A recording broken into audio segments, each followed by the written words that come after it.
नमस्कार दोस्तों, संकल्प मैथ क्लासेस में आपका स्वागत है। हम कर रहे हैं यूपी टेट और सी टेट पर आधारित प्रश्न और इसमें घात घातांक करड़ी का ये आखिरी भाग है। और इसमें पहला सवाल हम हल करने के लिए जा रहे हैं। देखिए, इसमें ये सवाल 2018 में आया हुआ सवाल है। 2018, 2011, 2014 के मैंने इसमें सभी सवाल रखे हुए हैं जो इधर उधर मतलब या तो राजस्थान टेट में आए या यूपी टेट में के अंदर आए हैं। जब ये 2018, 14, 11 में आ सकते हैं तो ये आगे भी आने की इनकी पूर्ण संभावना है या इन पे आधारित सवाल आपको मिल सकते हैं।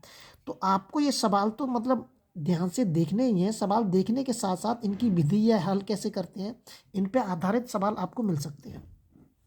यहाँ पे देखिए, ए की पावर के मैंने एम की पावर के एन रखा है और यहाँ रखा है ए की पावर के एम और कोष्टक ला के एन रखा हुआ है। घात यहाँ पे भी दो लिखी हुई है और यहाँ पे भी इसके ऊपर दो लिखी हुई है, लेकिन दोनों में बहुत बड़ा अंतर है। ये ध्यान रखना है आपको, इन दोनों में अंतर है लेकिन बेस दोनों के समान है। यहाँ पे एक बढ़िया चीज़ जो दे रखी है, इसका बेस दोनों के समान है। अब देखिए, इसमें होगा क्या, अगर कोष्टक लगा हुआ हो और कोष्टक के ऊपर भी घात हो और अंदर भी घात हो तो इस वाली घात का इसके अंदर गुणा होगा। ध्यान रखना है, अगर कोष्टक लगा हो और कोष्टक के ऊपर भी घात हो और नीचे भी घात हो तो इसका इसके अंदर गुणा होगा। आ गया समझ में। अब ये वाली लगा, यहाँ पे तो कोष्टक लगा नहीं है लेकिन कंडीशन ऐसी दिख रही है, लेकिन इस तरीके से हल नहीं होगा। अगर इस तरीके से घात दे रखी हो ए की पावर के एम की पावर के एन, तो इसका मतलब ये है कि इसका इसके अंदर गुणा नहीं होगा, बल्कि इसका ये जो नीचे संख्या लिखी हुई है एम, मान लीजिए एम की पावर के 2 लिखा हुआ है या 2 की पावर के 3 लिखा हुआ है, तो 2 का घन हो रहा है 3 बार। जैसे कि मैंने नीचे एक सवाल इसमें दे दिया इस तरीके से अलग अलग, इसमें और अच्छे से आपकी समझ में आ जाएगा। तो यहाँ पर रख के देखिए, यहाँ पे ए की पावर के एम की पावर के एन इक्वल टू के एम का एन के अंदर गुणा होगा। जब मैं इसके अंदर गुणा करूंगा तो ये हो जाएगा एम एन। ये ए से ए खत्म हो जाएगा हमारा। अब यहाँ जो बचेगी हमारी संख्या एम की पावर के एन बराबर के एम एन, एन बराबर के आ जाएगा ये एम की पावर के एन बट्टे एम, मतलब ये वाला एम नीचे आ गया और इस एन के बराबर के आ गया। अब इसके ऊपर एक घात है, इस एक घात को मैं ऊपर लेके जाऊंगा। जब मैं इस एक घात को ऊपर लेके जाऊंगा तो एन बराबर की हो जाएगा एम की पावर के एन इंटू के एम की पावर के माइनस के 1। एन बराबर गुणा में घातें जुड़ती हैं तो एन प्लस प्लस, लेकिन प्लस लगाएंगे तो ऑलरेडी माइनस लगा हुआ तो माइनस का आ जाएगा ये। तो ये हो जाएगा एम की पावर के एन माइनस के 1। तो एम का मान निकालना है हमें। जब हमें m का मान अगर हमें निकालना है तो इसके ऊपर जो घात है वो इधर अगर आएगी तो वट्टे में हो जाएगी 1/n-1। ये इसका आंसर हो जाएगा। मैं थोड़ा सा यहाँ पे आपको और समझा देता हूँ कि मान लीजिए अगर इस जगह पे x² लिखा हुआ है और ये x² मुझे इधर लेके जाना है, मतलब ये स्क्वायर अगर मुझे इधर लेके जाना है तो ये जो स्क्वायर है ये m की पावर के 1/2 हो जाएगा। और अगर इधर बट्टे में लिखा हुआ है तो इधर इस तरह ऐसे हो जाएगा। अगर इस साइड में लिखा होता है ये वाला मान x बराबर के 5 की पावर के 2 और मुझे ये इधर ले जाना है तो इधर जब ये इधर आएगा तो ये बट्टे में हो जाएगा। ये आपको ध्यान रखना है ये वाले। तो मैंने यही किया है कि इधर लिखा हुआ है, इधर आएगा तो बट्टे में हो जाएगा। तो इसका मतलब आंसर कौन सा सही होगा, इसका डी ऑप्शन आपका एकदम सही हो जाएगा। अगला सवाल देखते हैं। अगला जो सवाल दे रखा है नीचे, अगला दे रखा है इसमें, ये दे रखा है 2 की पावर के 2 की पावर के ये 3 स्क्वायर दे रखे हैं, ये अलग दे रखा है, 3 पार्ट दे रखे हैं। पहले मैं इसको हल करता हूँ।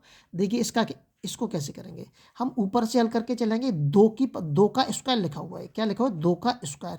तो 2 का स्क्वायर कितना हो जाएगा, मतलब 2 का स्क्वायर हो जाएगा। अगर मैं 2 का स्क्वायर करूँगा तो 2 इंटू के 2 लिख देंगे, मतलब कितना आ जाएगा 4 आ जाएगा। अब ये कितना आ जाएगा 2 की पावर के 2 की पावर के 4, ये क्या हो जाएगा 2 की पावर के 2 की पावर के 4 हो जाएगा। अब ये 2 की पावर के 4 लिखा हुआ है तो 2 की पावर के 4 का क्या हो जाएगा 16 हो जाएगा। 2 दूनी 4, 4 दूनी 8, 8 दूनी 16। तो ये कितना आ जाएगा फिर अब 2 की पावर के 16। ये पहला पार्ट आपका हल हो गया, समझ में आया होगा। ये स्क्वायर है 2 का स्क्वायर, 2 का स्क्वायर 4 हो गया। ये इस जगह पे 4 आ जाएगा, फिर 2 की पावर के 4 तो 2 की पावर के 4 का 16 हो गया। अब इस पे आ जाइए अगले वाले पे। इस पे कह रहा है 2 का स्क्वायर, मैंने अभी बोला ये 2 का स्क्वायर लिखा हुआ, इसका इसके अंदर गुणा नहीं होगा, ये 2 का स्क्वायर होगा। और ये भी 2 का स्क्वायर है, 2 का स्क्वायर ये कितना हो जाएगा 4 हो जाएगा ऊपर वाला, और ऊपर भी 4 हो जाएगा। तो ये जाएगा 4 की पावर के 4 आ जाएगा। अगला देखते हैं।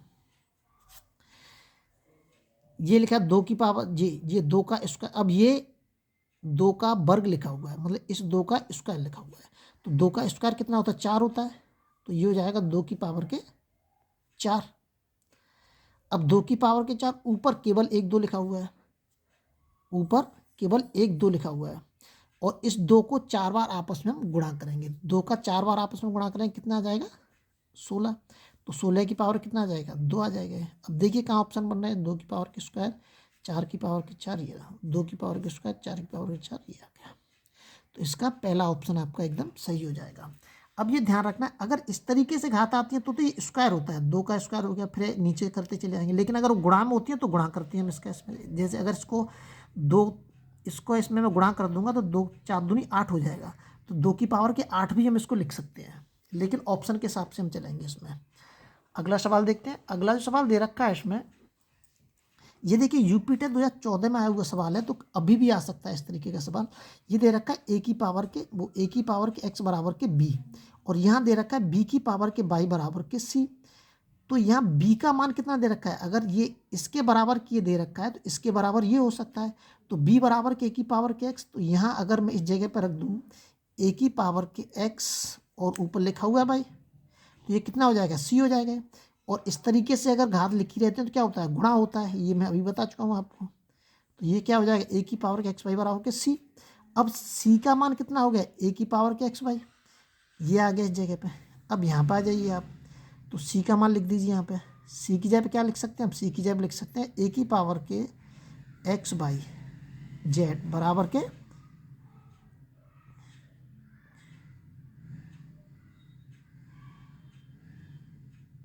ए, यही लिखा है।